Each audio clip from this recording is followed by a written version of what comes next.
سیاسی طور پر کچھ خبریں اس وقت گردش کر رہی ہیں کہ اپوزیشن کی سب سے بڑی جماعت پی ٹی آئی اور گورنمنٹ کے درمیان ایک بات چیت کا ماحول بن رہا ہے. یہ اس سے پہلے بھی میرا خیال ہے سینکڑوں بار ہم بات کر چکے ہیں. اس مرتبہ آپ کو کیا نئی چیز نظر آ رہی ہے اور آپ کے خیال میں ڈیسپریشن کس طرف ہے؟ اپوزیشن کی طرف زیادہ نظر آ رہی ہے یا پھر سمجھتے ہیں کہ حکومت بھی چاہتی ہے کہ بات چیت ہو؟ جی شکریہ ثنا. اس میں میرے خیال سے سب سے پہلی جو چیز ہمیں زیر بحث لانی چاہیے وہ 25 کروڑ لوگ ہیں اس ملک کے، کہ کیا یہ اشرافیہ کی جو آپس کی انٹرا ایلیٹ لڑائی ہے اس کے نتیجے میں ان کے ساتھ کیا بیت رہی ہے، اور کیا ان کی زندگیاں اور ان کا مستقبل، ان کے خواب ہم سے یہ تقاضا کرتے ہیں کہ ہم اس ملک میں ایک پولیٹیکل ہیلنگ پروسیس شروع کریں، ایک پولیٹیکل ریپروچمنٹ کریں، تمام متحارب سیاسی جماعتیں ایک دوسرے کے ساتھ اس زہر آلود انوائرمنٹ کو ختم کریں. تو میرا یہ خیال ہے کہ یہ جو حالات ہیں ملک کے معاشی، جو عوام کی مجموعی معاشرے کی جو صورتحال ہے، یہ ہم سے تقاضا کرتے ہیں کہ ہم اس پروسیس کو شروع کریں. اور تمام سیاسی جماعتیں جو ہیں، اپوزیشن، ہم نے ایک اے پی سی کی، اس کے اندر تمام ہمارا اعلامیے کے اندر یہ بات شامل تھی، پہلا نقطہ تھا کہ ایک قومی ڈائیلاگ ہونا چاہیے. 14 اگست کو وزیر اعظم نے تقریر کی، انہوں نے نیشنل ڈائیلاگ کی بات کی.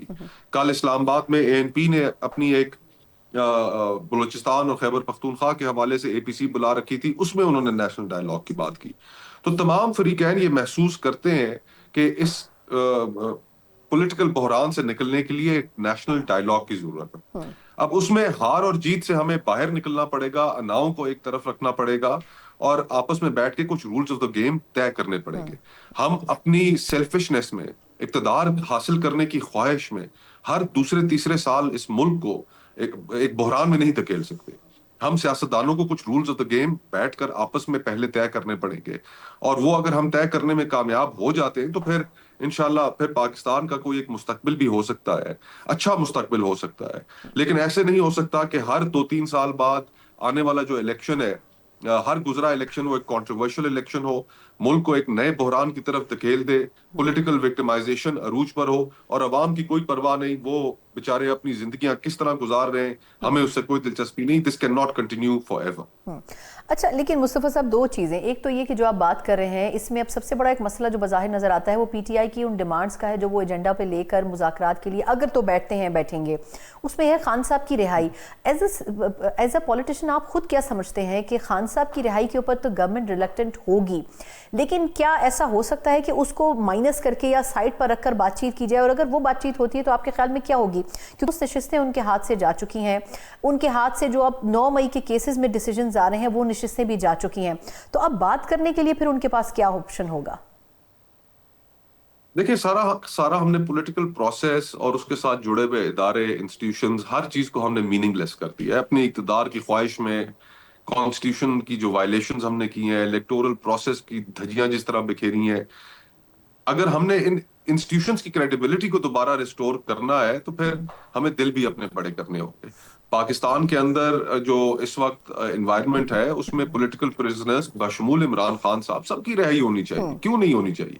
2 سال انہیں جیل میں ہو گئے. کیا میاں نواز شریف صاحب جس وقت جیل میں تھے تو کیا انہوں نے ایک راستہ نہیں اختیار کیا؟ تو اور یہ جو جماعتیں اس وقت حکومت میں ہے، مسلم لیگ نون اور پیپلز پارٹی، کیا 90 کی دہائی ان کے سامنے نہیں ہے؟ اور ہمیں کیا یاد نہیں ہے کہ کتنی تلخیاں ان کے درمیان ہو چکی تھی شہید بی بی میں اور میاں صاحب میں؟ بالکل. لیکن پھر ایونچولی وہ آپس میں بیٹھے، انہوں نے ایک چارٹر آف ڈیموکریسی سائن کیا. تو ہمیں اپنی ان چیزوں سے اگر عمران خان صاحب باہر آ جائیں گے تو کچھ لوگ کہتے ہیں کہ جناب کیسے یہ حکومتیں اور یہ جماعتیں جو حکومت میں کیسے برداشت کر سکتی ہیں، بڑا مشکل ہوگا، عوام باہر نکلیں گے. تو قبلہ 1986 میں جنرل ضیاء پوری آب و تاب سے موجود تھے اور شہید بی بی جب لاہور واپس آئیں تو کیا منظر تھا. پاکستان کی تاریخ میں آج تک اتنا بڑا عوامی استقبال کسی سیاسی لیڈر کا نہیں ہوا جتنا 1986 میں شہید بی بی کا ہوا تھا. تو کیا اس سے چیزیں بدل گئی تھی؟ تو آپ کو ایک دوسرے کو سپیس دینی پڑے گی. عمران خان صاحب اگر باہر آتے ہیں، اور پھر end of the day it's all about the people, کہ اگر ہم یہ حق حکمرانی اگر ہم نے اس ملک کے اندر تسلیم کرنا ہے تو وہ تو عوام کا کرنا ہے. اور اگر بند کمروں کے اندر فیصلے کرنے کی اور ان کو لوگوں پہ کی روش کو جاری رکھنی ہے تو اس کا کانسیکوینس تو ہمارے سامنے ہے بحران کی صورت میں. تو I think we've come to the point کہ جہاں پر اب میرے جس ریجن میں ہم رہ رہے ہیں وہ ایک بڑی رف نیبرہڈ ہے. آپ کے خیال میں یہ جو پی ٹی آئی اور گورنمنٹ کے ڈائلاگ ہیں جو نہیں ہو پائے، آپ کے انڈرسٹینڈنگ کیا ہے کہ اس میں سب سے بڑی رکاوٹ کیا ہے؟ وہ خان صاحب ہیں یا پھر اس میں جو نیک نیتی ہے گورنمنٹ کی طرف سے وہ موجود نہیں ہے؟ دیکھیں رکاوٹیں اگر ہم اس کو بالکل انہی کے معاملات پہ فوکس کر لیں تو ضرور رکاوٹیں ہیں.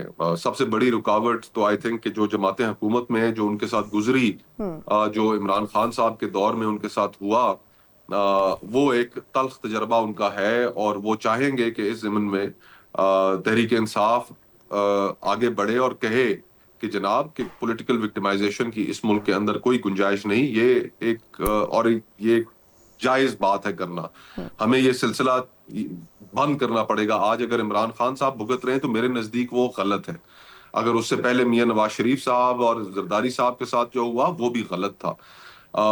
ہمیں آپس میں بیٹھ کر ایک دوسرے کو یہ کانفیڈنس دینا ہوگا کہ کوئی بھی حکومت میں آئے وہ ایک دوسرے کے ساتھ پولیٹیکل وکٹمائزیشن نہیں کرے گا. تو ایک یہ میرے خیال سے اس کے اوپر ایک پولیٹیکل انڈرسٹینڈنگ کی ضرورت ہے اس نقطے کے اوپر. اور پھر ہم اگر اس سے بھی آگے بڑھے تو ہمیں اس کانورسیشن کو صرف جماعتوں کے درمیان کی سیاست تک محدود نہیں رکھنا چاہیے. ہمیں یہ بھی گفتگو کرنی چاہیے کہ بلوچستان میں، خیبر پختونخوا میں جو وہاں پر بڑے مسائل ہیں ہمارے، جن کے اوپر ہم مین سٹریم میڈیا کے اوپر کم گفتگو کرتے ہیں، کہ ان کو کس طریقے سے واپس وہاں پر لوگوں کے دلوں کو جوڑنا ہے. بڑے سیریس چیلنجز ہیں. اور پھر آپ نے جس طرح ابتدائیے میں ذکر کیا کہ جہاں پر یہ گفتگو شروع ہو جائے، باز گوشت آنا شروع ہو جائے کہ جی اب 27ویں آئینی ترمیم بھی آ رہی ہے، اور اس کے حوالے سے بہت سی ایسی چیزیں سامنے آئیں جو بڑی ایکسپلوسو ان نیچر ہے. For example creation of new provinces, NFC award, اس 18th کو امینڈمنٹ کی ریکنفیگر بات ہو رہی کرنا، ہے. جی 18th امینڈمنٹ. تو ایک غیر نمائندہ اسمبلی کی جانب سے اتنے سینسٹیو ٹاپکس کو چھیڑنا کہ جس کے پاس خود لیجیٹمیسی نہیں ہے، تو میں تو سمجھتا ہوں کہ ہم ملک کو ایک اور بڑے کرائسس کی طرف دھکیل دیں گے.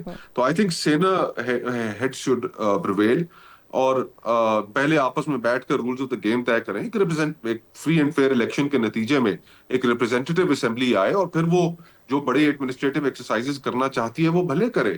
لیکن اگر آپ اسی طرح یہ کانورسیشن شروع کر دیں گے تو جس طرح 6 نہروں والے معاملے پر ہوا، آپ کو پیچھے ہٹنا پڑا. تو پھر بلوچستان میں بھی آپ کو یہی صورتحال نظر آئے گی، خیبر پختونخوا میں بھی، تمام فیڈریٹنگ یونٹس میں.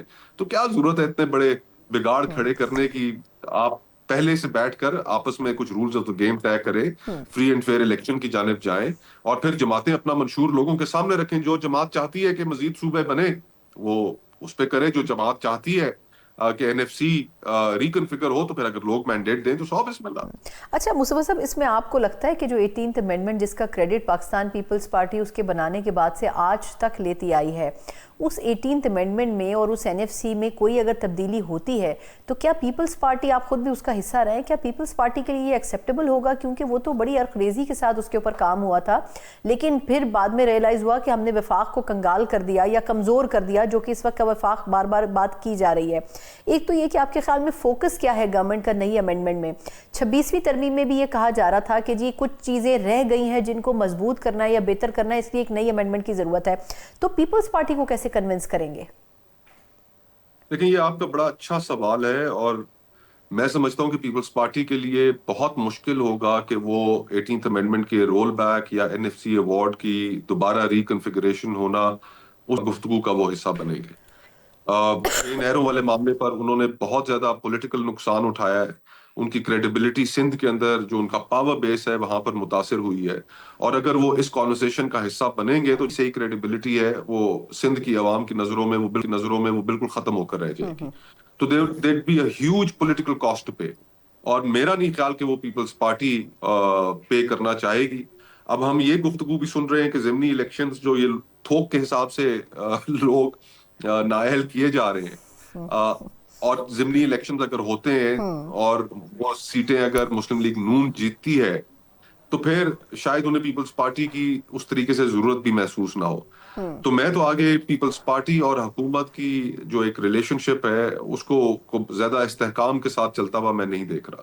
جہاں تک تعلق ہے جو اصل ایشو ہے کہ وفاق کنگال ہو رہا ہے اور کیا اس کو صوبوں کو اتنے پیسے دیتے رہنے چاہیے. دیکھیں پہلے وفاق کو اپنے خرچے خود کم کرنے ہوں گے. یہ نہیں ہو سکتا کہ آپ ایک دن ایک ہاتھ اسپیکر نیشنل اسمبلی کی تنخواہیں بڑھائے، چیئرمین سینٹ کی تنخواہیں بڑھائے، صدر ہاؤس وزیر اعظم ہاؤس کے خرچے بڑھائے، اپنا ایکسپینڈیچر کم نہ کریں، اسٹیٹ اونڈ انٹرپرائزز پر 1,000 ارب روپیہ سال کا ضائع کر دیں، 3,000 ارب کی آپ ٹیکس ایگزمپشنز دے دیں، اور پھر آپ کہیں کہ او بڑی غلطی ہو گئی، ہم تو اب دیکھیں پیسے نہیں.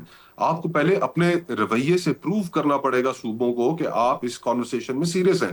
آپ سب سے پہلے اپنے بیجا خرچے کم کریں، پھر ان سے بات کریں. یہ میں دیکھیں، یہ بات بالکل صحیح ہے کہ ڈیولوشن کا جو اصل اسپرٹ تھا وہ پولیٹیکل پارٹیز نے ڈیفیٹ کیا.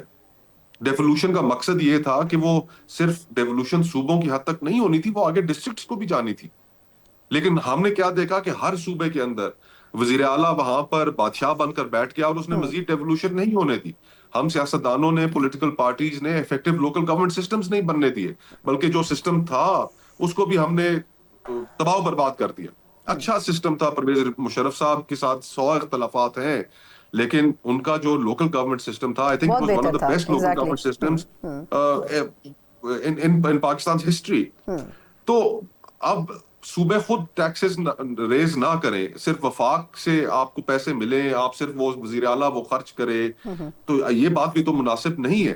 اور پھر آپ کے ہیلتھ کے انڈیکیٹرز بھی نیچے چلے جائیں، آپ کے ایجوکیشن کے انڈیکیٹرز بھی نیچے چلے جائیں، اس میں بھی آپ کو خاطر تبدیلی نہ بالکل لا ٹھیک. سکیں. تو ان باتوں میں وزن ضرور ہے، لیکن اس کانورسیشن کو انیشیٹ کرنے کے لیے وہ صرف انیشیٹ کر سکتے ہیں لوگ، وہ پارٹی انیشیٹ کر سکتی ہے جن کے پاس لیجیٹمیسی ہو، جن کے پاس اخلاقی حیثیت ہو.